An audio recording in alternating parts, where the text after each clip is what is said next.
Boa noite, meus irmãos. Graça e paz da parte do nosso Senhor e do nosso Salvador Jesus Cristo. Estamos na semana de confinamento, primeira semana do novo decreto, que infelizmente fez com que nós deixássemos novamente os cultos presenciais. Estamos orando, torcendo para que Deus abençoe e seja somente essa semana. Que a semana que vem, se tivermos boas notícias, já possamos voltar para a igreja, para os cultos presenciais. Até lá, vamos usando aqui desse recurso que bondosamente Deus preparou para a sua igreja, para continuarmos na pregação do Evangelho. Afinal de contas, Jesus Cristo precisa voltar, não é mesmo? Antes de nós refletirmos um pouquinho na Bíblia, eu gostaria de fazer um pedido de oração para todo o distrito, para todos aqueles que estão nos assistindo nesse momento. Alguns dos nossos irmãos estão enfrentando alguns problemas de saúde e nós gostaríamos muito de que Deus os abençoasse, como de costume o faz, e se fosse possível restaurasse a eles a saúde, né? Entre os muitos irmãos que nós temos, que estão passando por dificuldades, gostaríamos de pedir a oração pela irmã Madalena, mamãe da nossa irmã Maria Helena, lá do Jardim Nova Esperança.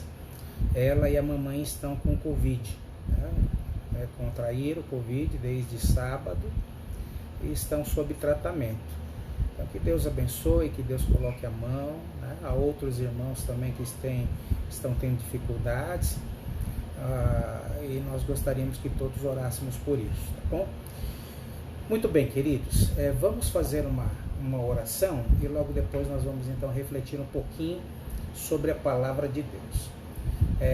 Feche os seus olhos, vamos orar? Querido Deus e Pai que está no céu, louvado seja o teu nome. Obrigado, Senhor, pela tua bondade e pela tua misericórdia em prover para nós o pão de cada dia, e não apenas o pão físico, que é importante, mas também o pão espiritual, que é o mais importante de todos. Que ele nunca falte nos nossos lares.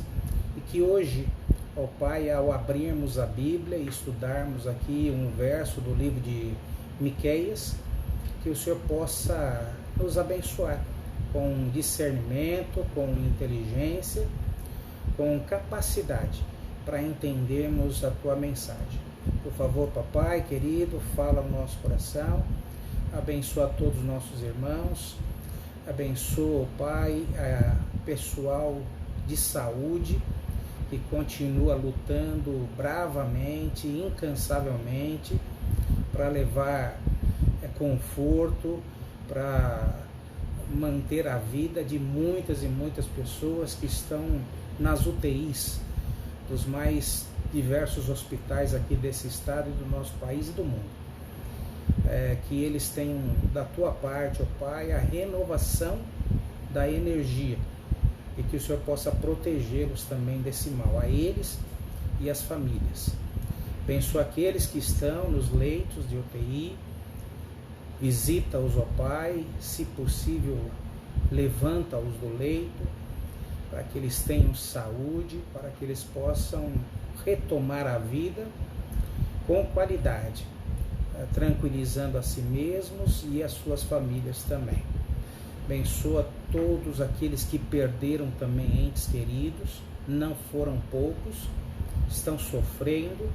Há algumas famílias que ainda estão bastante machucadas, mas bastante feridas, e precisam do Consolador, o Espírito Santo, Deus Todo-Poderoso.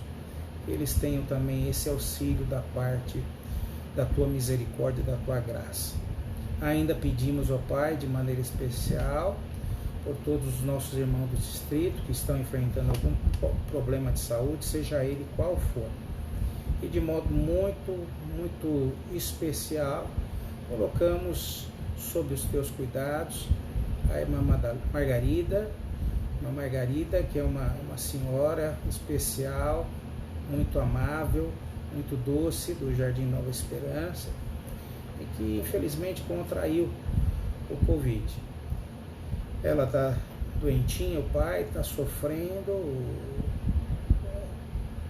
os sintomas dessa doença, e nós ficamos preocupados, com o coração apertado, desejosos, ó Pai, de que ela voltasse a ter a saúde, poder ir na igreja como ela faz, juntamente com a sua filha, Maria Helena, e participar dos cultos da igreja com aquela alegria simples, mas sempre amorosa que ela tem, aquela disposição de conversar, de falar, que é adorável para todos nós. Então, cuida dela, papai querido, eu sei que o Senhor a ama muito, e cuida da sua filhinha também, Maria Helena, e de toda a família.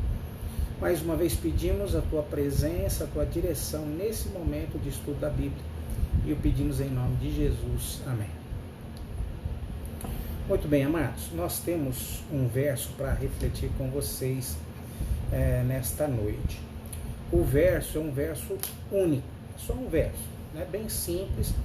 É um verso conhecido, não é totalmente desconhecido, ele é conhecido, não é muito usado na igreja, né? Mas de vez em quando ele aparece e tem uma mensagem bastante significativa. Eu convido você a abrir a sua Bíblia no livro de Miqueias, profeta Miqueias. Miqueias é no finalzinho do Antigo Testamento, né?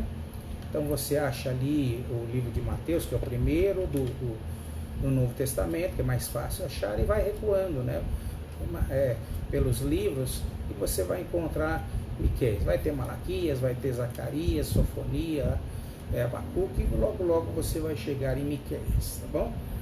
Achando o livro de Miqueias, procure pelo capítulo 6. Capítulo 6 e o verso 8. Miqueias, capítulo 6, verso 8. Pegue a sua Bíblia, não tenha pressa. É importante nós termos a Bíblia nas mãos sempre, mesmo quando é um verso só. É a palavra de Deus. Quantos gostariam de ter esse privilégio e não tem? Então, se você não está com a sua Bíblia aí à mão, vá buscá-la, né? Busca a sua Bíblia, ou abra aí a sua Bíblia eletrônica, no celular, no iPad, no computador, para que você possa acompanhar a leitura.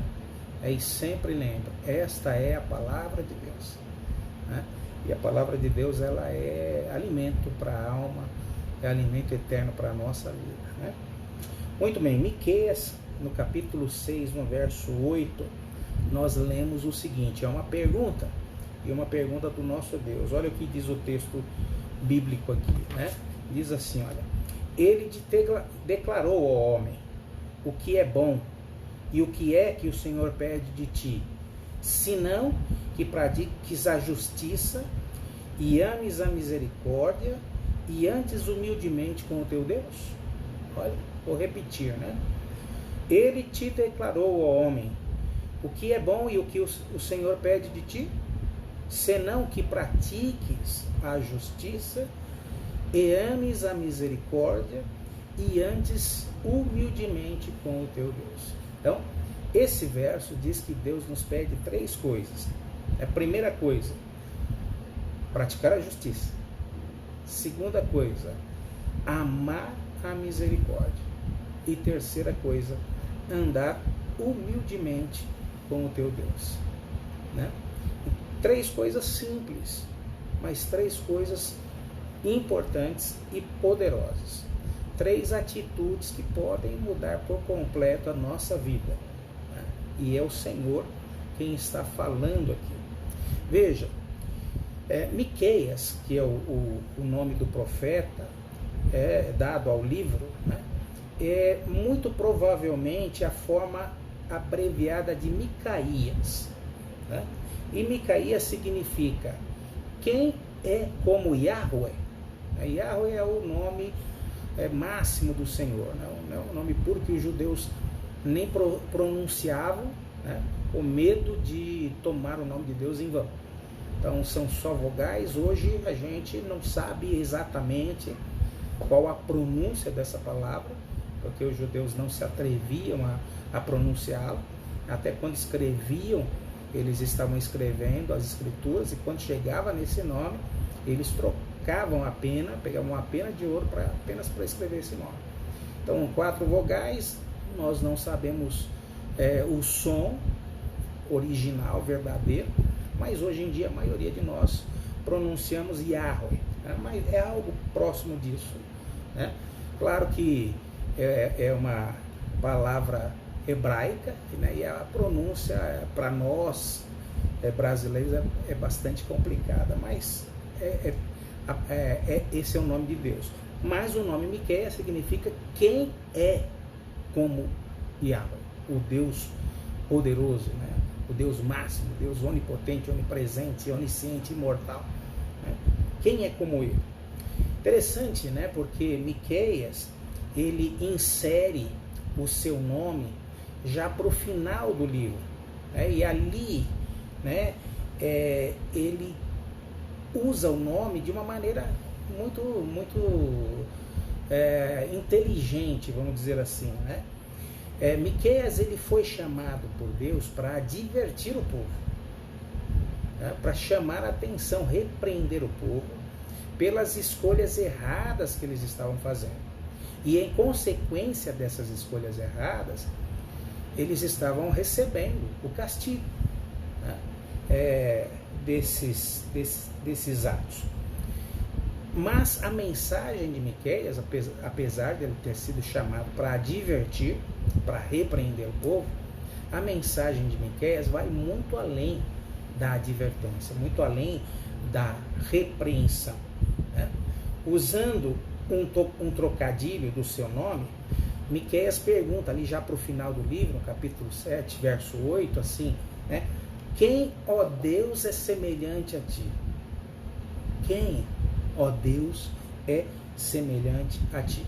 E ele faz essa pergunta tendo em mente a maravilhosa graça, a misericórdia de Deus que é apresentada, né, no final do livro, dando esperança para aqueles que estavam sendo repreendidos, para aqueles que estavam sendo advertidos, para aqueles que estavam recebendo o castigo pelas escolhas erradas que fizeram. Deus sempre é um Deus de misericórdia, ainda que ele tenha uma mensagem de advertência, né? E nós sabemos muito bem disso, né? Ele mesmo disse: eu, Senhor, repreendo, corrijo, disciplino todos quanto eu amo. Mas veja, essa pergunta, né, que Miqueias fez no finalzinho do livro, né? Quem, ó Deus, é semelhante a ti? É uma pergunta que não é difícil responder, muito pelo contrário, né? Claro que não há ninguém como Deus. Isso é uma verdade absoluta. Não há como alguém ser como Deus, maravilhoso, né? Todo poderoso, todo gracioso, todo justiça. Não tem como. Porém, tivemos uma pausinha aqui, o vídeo deu uma travada, espero que esteja gravando direitinho, né? Mas veja, é claro, como eu ia dizendo, é claro que não há ninguém como Deus, não há ninguém tão justo como Deus, totalmente justo como Deus, não há ninguém totalmente misericordioso como Ele. Mas qual seria a resposta que Deus gostaria de ouvir a esta pergunta? Será que Ele desejaria ouvir o que as pessoas falavam a respeito do seu povo de Israel? É um povo rebelde, é um povo obstinado, é um povo teimoso, é um povo cruel, é um povo infiel. E o que será que Deus gostaria de ouvir, né, quando feita essa pergunta, né? Quem, ó Deus, é semelhante a ti? Quando ele pensa em nós, quando ele pensa em você, né? Lógico que você e eu não podemos dizer, nós somos iguais a Deus. Nós não podemos. Mas isso não quer dizer que Deus não gostaria de ouvir isso, né? De ouvir que nós somos, sim, pelo menos no caráter, né? Na disposição, igual a ele. Né? Eu creio que ele gostaria, embora nesse mundo aqui seja para nós impossível até a transformação total, né? Eu creio que ele gostaria de que nós pudéssemos dizer como Cristo. Né? Cristo diz: quem vê a mim, vê ao Pai. Né? Porém, nós não podemos dizer que somos iguais a Deus. Ninguém é semelhante a Ele. Mas esse verso diz que Deus tem uma expectativa para a sua vida e para a minha vida. Como Ele tinha uma expectativa para a vida do seu povo, o povo de Israel, a quem Miqueias foi chamado para advertir. E o que Deus queria, né, com o povo? Qual era a expectativa de Deus com o povo? Então eu já mencionei aqui 3 coisas. Primeiro, né, que pratiques a justiça. Segundo, que ame a misericórdia. E terceiro, que ande em humildade com Deus. Vamos avaliar um pouquinho essas 3 partes, né? A primeira parte, quando fala de justiça, né, é o primeiro dever do cristão. Esse é o tema da mensagem, né? O dever do cristão. O primeiro dever do cristão é para consigo mesmo. E qual que é esse? Justiça. Para mim mesmo, para você mesmo. De mim para mim é justiça. Que pratiques a justiça. Tem um pensamento de Mackenzie que diz assim: as vestimentas da justiça nunca caem de moda. Nunca. Elas são sempre atuais. Elas são sempre maravilhosas. Elas são sempre encantadoras. As vestimentas da justiça. Quando nós nos deparamos com uma pessoa justa, nós olhamos para essa pessoa e ficamos satisfeitos. É bom encontrar alguém justo. Imagina o que seria viver ao lado de José, ou de Paulo, ou de Moisés, né, ou de Jó, né, de Esther, de Maria, mãe de Jesus, e outros tantos, que não eram justos, mas alcançaram a justiça, porque praticaram a justiça. Ouviram o profeta Miqueias e praticaram a justiça. Então esse primeiro dever do cristão é para conosco mesmo. Justiça. Não para os outros. Às vezes a gente quer aplicar justiça para os outros. Às vezes a gente quer cobrar os outros. Julgar os outros. Condenar os outros, ou absolver os outros, né? Se forem queridos nossos, amigos, parentes, né? E condenar quando não são tão próximos assim. É muito comum querer justiça para os outros, mas não para a gente. Mas a Bíblia diz o contrário, que no nosso primeiro dever cristão é a prática da justiça. E ninguém pode praticar a justiça por outra pessoa.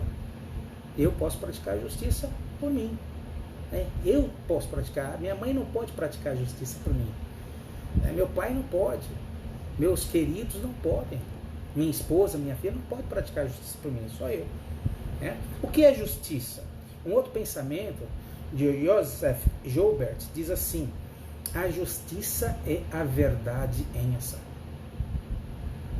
Uma vida justa é uma vida que vive a verdade, não vive a mentira. Suas palavras são verdade, isso é justo. Seus pensamentos são verdade, suas intenções são verdadeiras, suas escolhas também, tudo é verdade.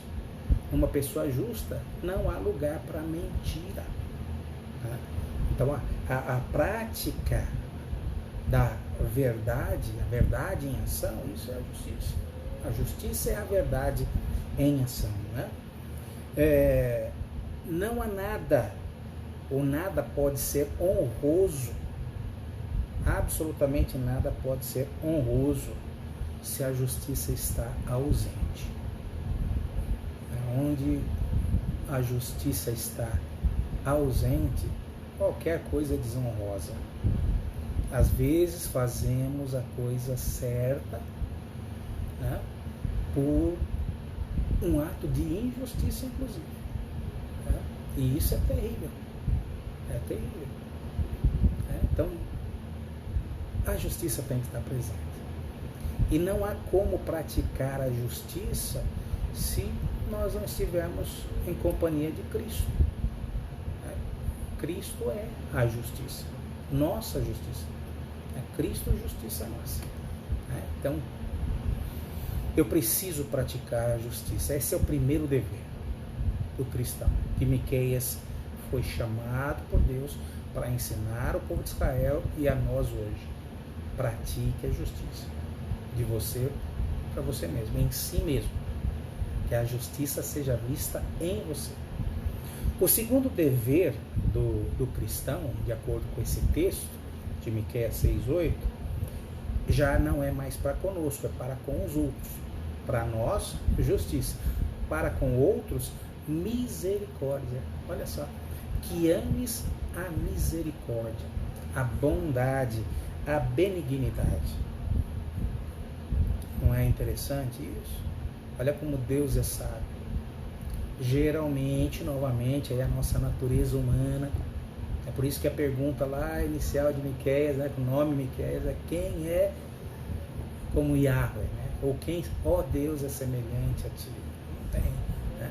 Mas deveria ter, né?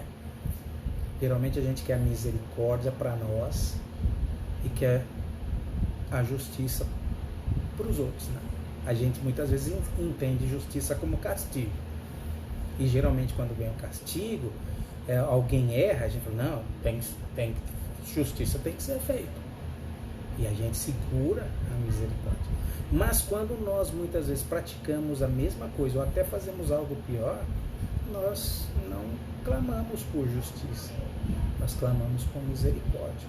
Mas a Bíblia dá o valor correto, a posição correta.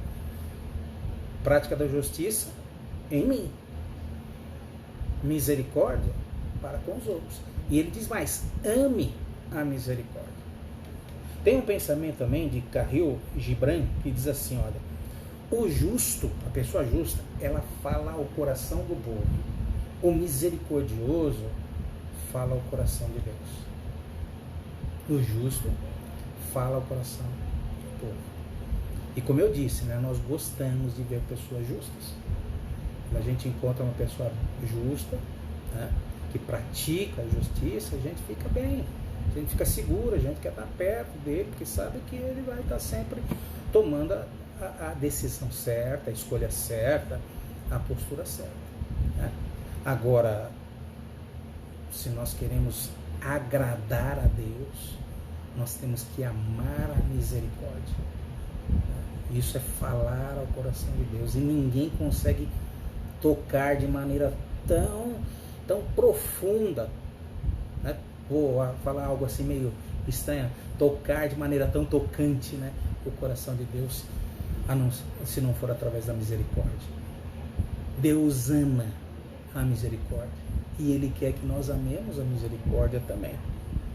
Tem um outro pensamento que eu achei muito bonito, que diz assim, olha, quando contemplares a miséria estampada no rosto do teu próximo, permita que ele veja a misericórdia em teus olhos. E quem disse esse pensamento? J.A. Miller.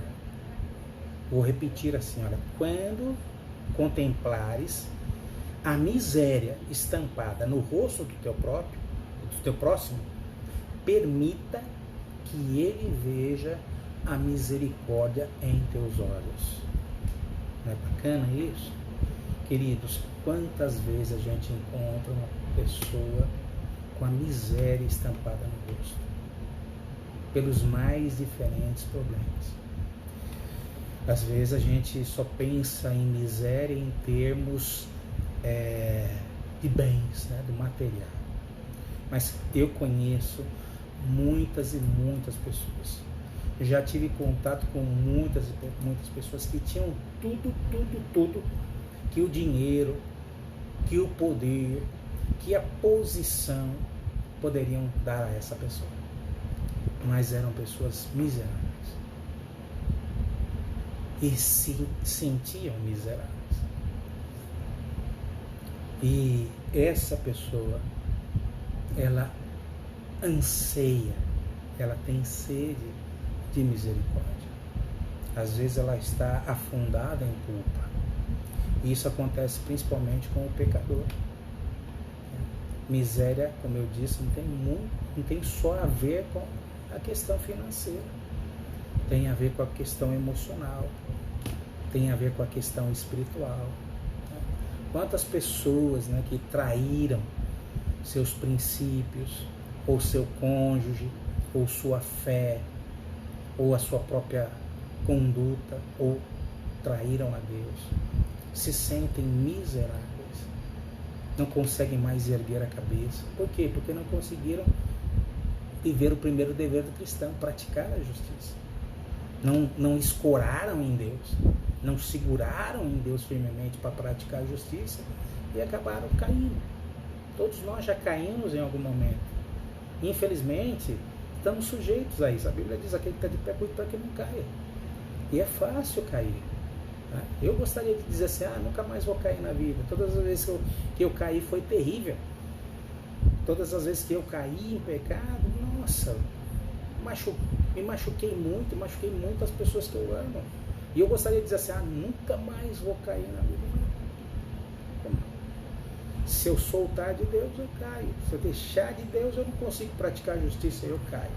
E quando caímos, o que nós precisamos? De misericórdia. Então, se nós queremos misericórdia para nós quando nós caímos, nós temos que ser portadores de misericórdia também. Praticar a justiça, mas oferecer misericórdia. E foi isso que Cristo fez. Cristo viveu uma vida justa. Aliás, mais do que justa, justíssima. Mas o que ele ofertou? Ele ofertou justiça também para nós. A justiça que temos é dele. Mas ele ofertou a justiça por misericórdia. Ele podia, com a justiça, cobrar o preço, o salário do pecado, mas não. Ele usou a justiça dele, jogando-a sobre nós, livrando-nos da consequência do pecado à morte, nos dando a sua vida, ofertando misericórdia. Amar a misericórdia. Misericórdia, na verdade, é um atributo do céu. A terra não pode produzir misericórdia de si mesmo. O ser humano não pode produzir a misericórdia. É dom de Deus. Temos que buscar na fonte. Temos que aprender com Ele. Ele, o Pai que deu o Filho. O Filho que deu a vida e deu o Espírito. O Espírito que geme. Geme ou apresenta a Deus gemidos inexprimíveis por nós. Quando nós oramos, o Espírito Santo ora conosco. E as nossas orações são acompanhadas de gemidos inexprimíveis do Espírito Santo, para que a nossa oração se torne audível, aceitável a Deus. Quem é que geme? Geme é uma pessoa que está sofrendo. Geralmente o sofrimento vem quando nós sentimos algo em nós. Mas nós podemos sofrer por outro alguém? Podemos. Quando nós vemos um filho, um pai, uma esposa, alguém querido, um amigo sofrendo, nós sofremos também. E a Bíblia diz que o Espírito Santo sofre quando ele nos vê sofrendo. Ele é todo poderoso, ele é todo saúde, ele é todo perfeito, ele não tem nenhum problema, A vida do Espírito Santo não permitiria que ele tivesse problemas, sofrimento, mas ele tem, como Cristo teve e Deus também tem, porque eles sofrem o nosso sofrimento. O que é isso? Misericórdia. Eles amam a misericórdia e oferecem gratuitamente. Esse é o segundo dever do cristão. Primeiro, praticar a justiça para nós mesmos. Segundo, ofertar a misericórdia para os outros, o próximo. E o terceiro, que é também maravilhoso, o terceiro dever do cristão que o profeta apresentou, andar com humildade com o teu Deus. Olha, eu quando pensei nessa frase, quando eu li essa frase, andar com humildade com o teu Deus, eu confesso que a minha mente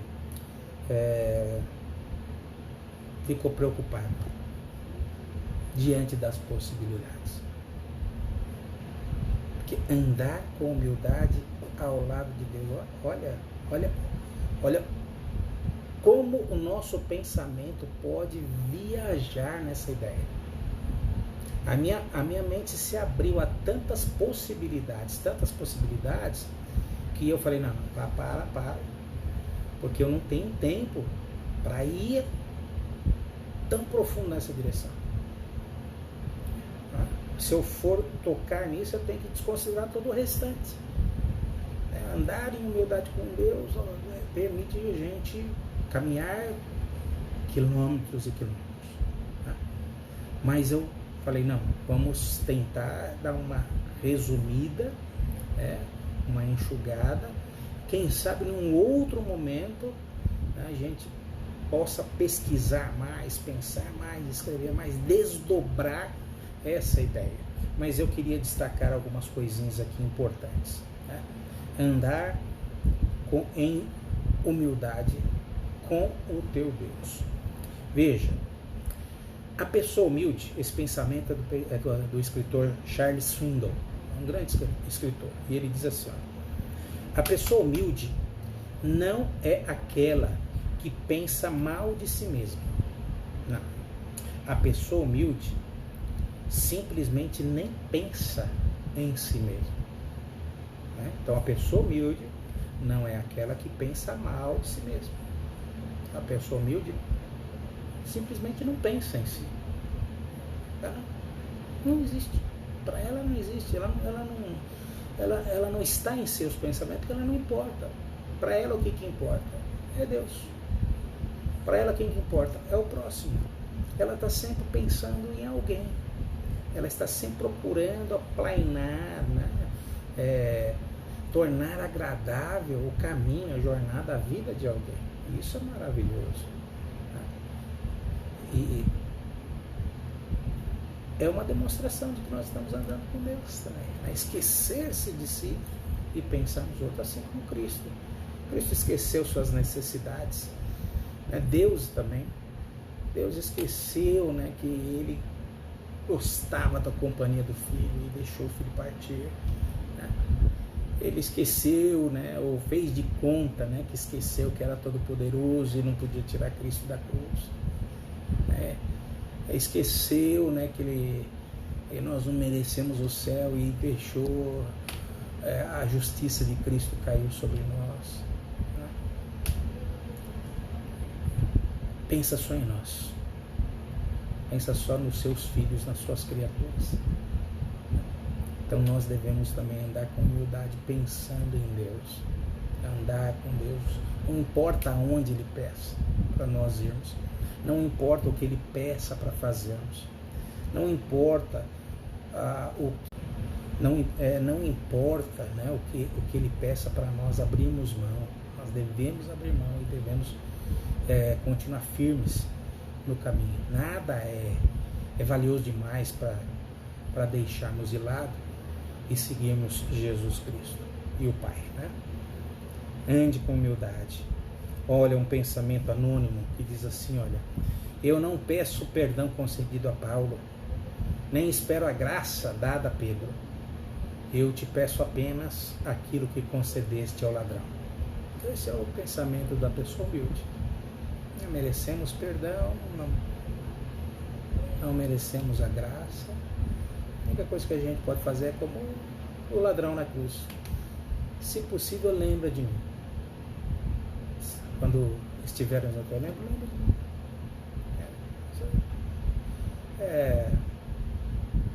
Pedir humildade, pedir perdão, assim, pedir a graça, sem merecer, é estranho, mas é necessidade. Assim, é vergonhoso, porque a gente não deveria ter que pedir misericórdia, porque a gente tem a possibilidade de fazer tudo certo em Cristo, mas a gente precisa pedir para Deus nos conceder, pelo menos aquilo que Ele concedeu ao ladrão. pouca coisa, né? O que ele concedeu ao ladrão? Vida eterna, a graça de viver ao lado dele pela eternidade, em sua companhia. Isso não é bom? A humildade é importante demais. Há um pensamento de Ray Stedman que ele diz assim, né? Que ele ouviu de uma comunidade que deu ao seu pastor uma medalha pela sua humildade, mas depois pediu de volta esta medalha porque ele usou a medalha. Que interessante, né? Era um pastor que demonstrava uma disposição humilde e a igreja resolveu premiar, né, a humildade dele, dando a ele uma medalha, mas depois ele pegou e pôs a medalha no pescoço e a comunidade foi pedir a medalha de volta. A humildade é uma coisa que a gente não pode usar, né? Não pode dizer eu sou, eu brinco de vez em quando aqui em casa, né? Assim, o meu único orgulho é a minha humildade. Quando a gente proclama que somos humildes, não somos humildes. É difícil ser humilde, né? É difícil andar em humildade. Como diz, o que é humildade? Não é pensar bem a respeito dos outros, nem pensar mal a seu respeito, é não pensar em si, só pensar nos outros. Pensar que todo mundo é melhor do que nós, né? E para nós pode ser que a maioria realmente seja melhor do que nós. E pode ser que nós achemos que alguns são piores do que nós, mas será? Às vezes não, às vezes essas pessoas deveriam ser muito mais importantes e valiosas para nós, e nós deveríamos achá-las até mais dignas do que nós. Então a humildade, queridos, é algo que tem que ser desenvolvido. Andar com Deus é um dever do cristão. Então veja, nós temos aí os 3 deveres cristãos. De nós para conosco, justiça. Para o próximo, para os outros, misericórdia. Para com Deus, humildade. Andar em humildade para com Deus. A mensagem de Miqueias é clara. A mensagem do livro de Miqueias é clara. Deus odeia o pecado. Ele odeia e condena o pecado. Seja um pecado religioso, seja um pecado econômico, seja um pecado social, seja um pecado moral, Deus odeia e condena o pecado. E é por isso que ele precisava enviar o profeta com uma mensagem, né, de juízo, de punição ao seu povo. O seu povo precisava ouvir isso, e às vezes nós precisamos ouvir também. Uma mensagem de repreensão, de advertência, de juízo e até de punição. E Deus deixou claro para ele, a ruína estava perto, estava por vir. Mas veja, o amor de Deus pelo pecador é infinitamente maior do que o seu ódio pelo pecado. Você entende isso? O amor de Deus pelo seu povo, pelo pecador, é infinitamente maior do que o seu ódio pelo pecado. A repulsa pelo pecado, a repulsa que Deus sente pelo pecado, não é forte o suficiente para impedi-lo de andar conosco. Então veja o texto, né? Andar em humildade com Deus. Mas quando nós andamos com Deus, quem que está sendo realmente humilde? Se conseguirmos andar com Deus, quem que está sendo realmente humilde? Nós estamos sendo humildes em andarmos com Ele? Ou é Ele que está sendo incrivelmente humilde em andar conosco? Ele andou com Abraão. Quem que era humilde? Abraão? Ou Deus que andava com Abraão? Ele andava com Davi. Quem que era humilde? Davi? Ou Deus que andava com Davi? Um adúltero? Um assassino? Ele andou em seu filho, né, aqui na terra, a pessoa do seu filho. Ele andou com Maria Madalena, uma meretriz. Quem que era humilde? Maria Madalena em andar com Jesus? Ou Jesus, o Pai, o Espírito Santo, em andar com Maria Madalena? Veja a realidade quando Deus diz assim, que é nosso dever andar em humildade com Ele, é para que nós manifestemos, né, o mesmo espírito dele, de humildade em andar conosco. Ele sim é humilde, porque se nós andarmos com Ele, nós estamos andando com o melhor, né? Andar com os bons é humildade. Eu acho que humildade é andar com os maus e achar que os maus são bons e trabalhar para que os maus se tornem bons e atribuir a esses maus uma justiça que eles não possuem, mas graciosamente. Isso sim é humildade. Queridos, quando nós aceitamos andar com Ele, quando nós aceitamos viver esses deveres cristãos e andar com Ele, nós somos transformados e a nossa imagem é restaurada à imagem que nós perdemos com o Criador, o Deus Todo-Poderoso, o Deus Pai, o Deus de amor. Esse Deus que deixa a gente sem palavras para descrever. Tente descrever a bondade e o amor de Deus. Você pode falar um milhão de palavras, é tudo isso, mas não é só isso.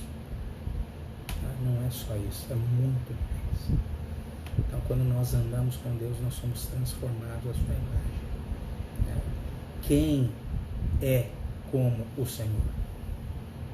Não há ninguém ainda, mas Ele espera de todo o coração. E para isso Ele deu o Filho sangrou e o Espírito Santo geme, para que num dia nós, você e eu, possamos ser em caráter iguais a Ele. Ele tem esse sonho para você e para mim, porque Ele é maravilhoso.